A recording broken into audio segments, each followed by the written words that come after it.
నమస్తే, welcome to our channel. నేను సౌజన్య. Corona వచ్చిన తర్వాత ప్రతి ఒక్కరూ కూడా మ్యాండేటరీగా వ్యాక్సిన్ వేయించుకోవాలి అని చెప్పేసి ప్రభుత్వం ఆదేశాలు జారీ చేసింది. దానికోసం కోవాక్సిన్ కానీ, కోవిషీల్డ్ కానీ, స్పుత్నిక్ వి, సో ఏది అందుబాటులో ఉంటే అది వేసుకున్నారు జనాలు. సో ప్రజలు వేసుకోవడం జరిగింది. ఇప్పుడు కోవిషీల్డ్ ఎవరైతే వేయించుకున్నారో వాళ్ళకి ఇబ్బందులు కలుగుతున్నాయి, వాళ్ళు డేంజర్లో ఉండేటువంటి అవకాశం ఉందనేటువంటి వార్తలు ఇప్పుడు మనకు వినిపిస్తున్నాయి. మరి ఈ అంశానికి సంబంధించి మనతో మాట్లాడడానికి, వారి విశ్లేషణని మనతో పంచుకోవడానికి ఈరోజు మనతో పాటు ఉన్నారు సీనియర్ జర్నలిస్ట్ జగదేవ్ గారు ఉన్నారు. వారితో మాట్లాడదాం. నమస్తే జగదేవ్ గారు. నమస్తే అండి. అంటే కరోనా వచ్చి లాక్డౌన్ విధించడం జరిగింది. అన్లాక్ అయిన తర్వాత వ్యాక్సిన్స్ వచ్చాయి. వ్యాక్సిన్స్ అనేటువంటిది ప్రతి ఒక్కరు వేయించుకోవాలని మ్యాండేటరీగా పెట్టడం జరిగింది. సో కోవాక్సిన్ కాకుండా కోవిషీల్డ్ ఎవరైతే వేయించుకున్నారో వాళ్ళు డేంజర్ జోన్లో ఉన్నారు అనేటువంటి టాక్ ఇప్పుడు వినిపిస్తోంది. మరి కథనాలకు సంబంధించి మీరు ఏమంటారు? అసలు ఎంతవరకు వాస్తవం దీన్ని? వ్యాక్సినేషన్ అనేది ఎంతో కొంత సైడ్ ఎఫెక్ట్ ఉంటుంది, అది ఏ వ్యాక్సినేషన్కైనా. కాకపోతే కొన్ని తరాలుగా లేదా కొన్ని సంవత్సరాలుగా చేసే వ్యాక్సినేషన్కి ఒక మంచి సొల్యూషన్ కనిపెడతారు. దానివల్ల సైడ్ ఎఫెక్ట్స్ ఏం లేకుండా కేవలం వ్యాధి నిరోధక శక్తి పెంచడానికి ఉపయోగపడేదే వ్యాక్సిన్. అయితే ఇక్కడ మనకి కరోనా విషయంలో 2020లో ఆ మహమ్మారి ప్రపంచాన్నే ఊపేసింది. అయితే ఎట్టకేలకు కొన్ని సంస్థలు చాలా త్వరితగతిన R&D చేశారు, అన్నీ చేసి మొత్తానికి వ్యాక్సినేషన్ కనుక్కున్నారు. ముందు ఈ రెండే వచ్చాయి నాకు తెలిసి, కోవిషీల్డ్, కోవాక్సిన్.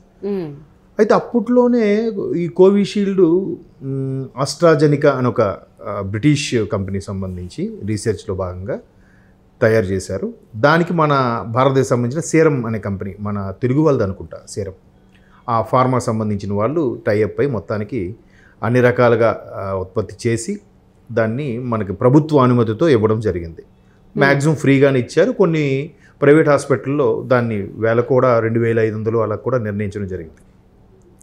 అయితే కరోనా 2020 రావడం, ఇది ఆల్మోస్ట్ 2020 ఎండింగ్ 21 స్టార్టింగ్లో రావడం వల్ల వాళ్ళు కూడా సర్వే చేయడానికి, రీసెర్చ్ చేయడానికి ఇప్పుడు జనరల్గా ఎలుకల మీద, కుందేళ్ళ మీద ప్రయోగించి చూస్తారు.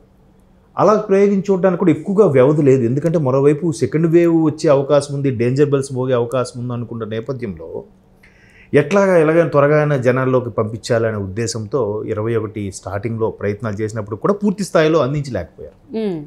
బట్ అప్పటికి ఇంకా రీసెర్చ్ కొంతమంది వేసుకోనడం, ఎవరైతే ఆ డాక్టర్స్ ఉన్నారో వాళ్ళు కూడా దాన్ని వేసుకొని టెస్ట్ చేసుకొని వాళ్ళు అంత ధైర్యంగా ముందుకు వచ్చారు. చూడండి, ఆ రీసెర్చ్ చేసేవాళ్ళు కూడా ముందు మాకే వేయండి, మేము చూస్తాం, మేము ఎలా ఉంటాం ఏంటి అని.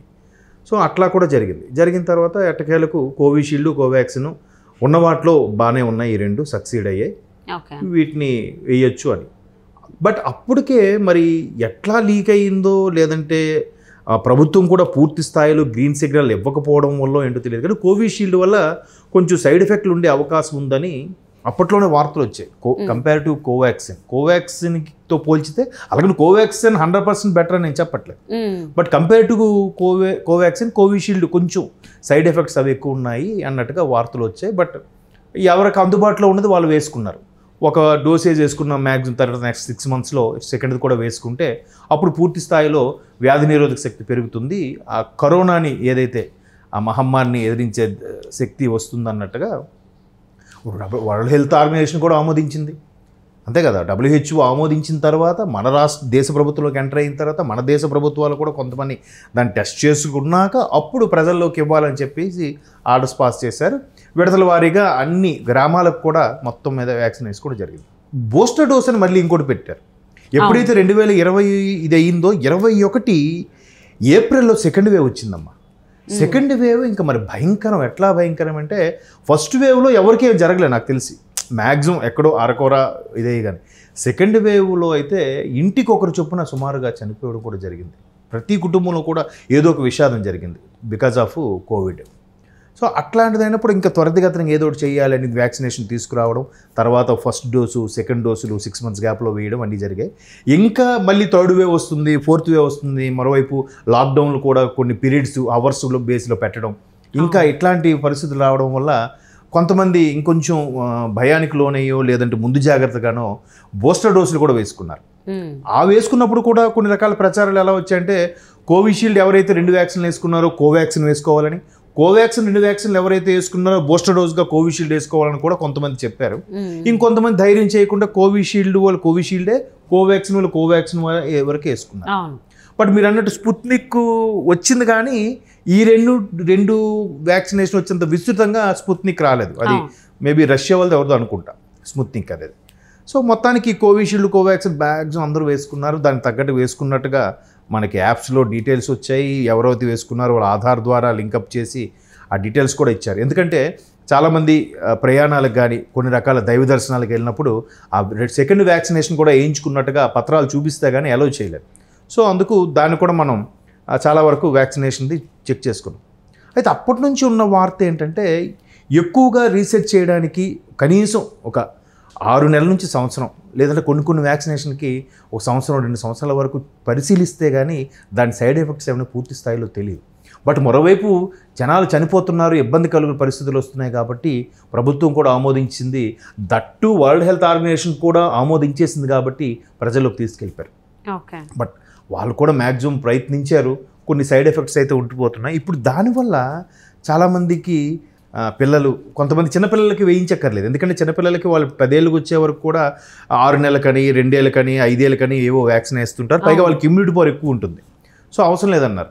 బట్ ఆ టైంలో డెలివరీ అయిన పిల్లలు, ఆ పిల్లలకు కూడా ఎఫెక్ట్ ఉందని రకరకాల వార్తల్లో కొంతమంది భయపడి పిల్లలకు కూడా వేయిస్తే త్వరగా పిల్లలు పుష్పవతులు అవ్వడం, లేదంటే ఎక్కువగా 25 to 35 ఏజ్ మధ్యలో ఉన్న వాళ్ళకి మాత్రం ఎక్కువగా ఈ వెనుక తుంటెముక వెన్నుముక కలిసే భాగం ఉంటుంది కదా, అక్కడ సమస్యలు రావడం, కీళ్ళ నొప్పులు రావడం, మోకాల నొప్పులు రావడం, ఒక రకమైన దాన్ని ఏమంటారు రుగ్మతకు గురి అవ్వడం గట్రా జరిగాయంట.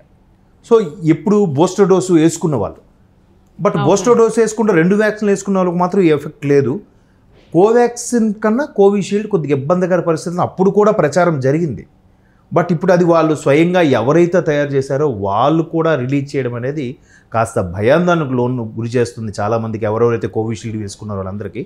బట్ ఎంత భయాందోళనకు గురైనా భయాందోళనకు గురవ్వాల్సిన అవసరం లేదని నా అభిప్రాయం. ఎందుకంటే ప్రతీది కూడా మనిషి యొక్క శరీర తత్వము, ఆయన యొక్క ఆరోగ్య పరిస్థితి, తరువాత చుట్టూ ఉండే సర్కమ్స్టాన్సెస్ పరిస్థితి ప్రభావాలు, వీటి బట్టి ఎటువంటిదైనా ఇదవుతుంది. కొంతమంది ఏ వ్యాక్సిన్ వేసుకోకపోయినా కరోనా వచ్చినా కూడా హ్యాపీగా తిరిగే వాళ్ళు ఉన్నారు. ఇప్పటికీ ఏ వ్యాక్సిన్ వేసుకోకుండా ఉండి బతికే వాళ్ళు ఉన్నారు. కొంతమంది కరోనా టైంలో కూడా మాస్క్ లేకుండా తిరిగేసి హ్యాపీగా బిహేవ్ చేసిన వాళ్ళు ఉన్నారంటే బికాజ్ ఆఫ్ వాళ్ళ యొక్క శరీర తత్వం, వాళ్ళ ఆరోగ్య పరిస్థితి బట్టి కూడా అయి ఉండొచ్చు. వాళ్ళ హెరిడిటీ ప్రభావం వల్ల ఇమ్యూనిటీ పవర్ ఉండడం కూడా అయి ఉండొచ్చు. కాకపోతే కోవిషీల్డ్ అనేది కొద్దిగా ఇంపాక్ట్ చూపిస్తుందని తయారు చేసిన సంస్థే అలా చెప్పింది కాబట్టి ఇకపైనైనా మెయిన్ అన్ని రకాల పౌష్టికాహారం తీసుకోవడం, మెయిన్ సూర్యరశ్మి తగలట్లేదండి. డి విటమిన్ చాలా లోపం ఉంది ఇప్పుడు నౌడేస్. డి విటమిన్ కానీ సరిగ్గా శరీరానికి పట్టగలిగితే ఇటువంటి ఎఫెక్ట్స్ అన్నీ కూడా మెల్లమెల్లగా ఇది అవుతాయి. సరైన వ్యాయామం ఉండాలి, దానికి తగ్గ పౌష్టికాహారం ఉంటే physical activity and food habits కూడా పర్ఫెక్ట్గా అప్పుడు ఇంకా భయపడాల్సిన అవసరం ఉండదు. సో కరోనాలో అయితే ఎంత జాగ్రత్తగా హెల్త్కి సంబంధించి జాగ్రత్తలు తీసుకున్న వాళ్ళు, తీసుకోని వాళ్ళు ఎవరైనా కానీ, అంటే కోవిషీల్డ్ కానీ కోవాక్సిన్ కానీ ఎవరు ఏ వ్యాక్సిన్ తీసుకున్నా కానీ వారి ఆరోగ్యం పైన వాళ్ళు జాగ్రత్తలు పాటించాలని చెప్పి ఆశిద్దామండి. Thank you so much Jagadev garu. Thank you.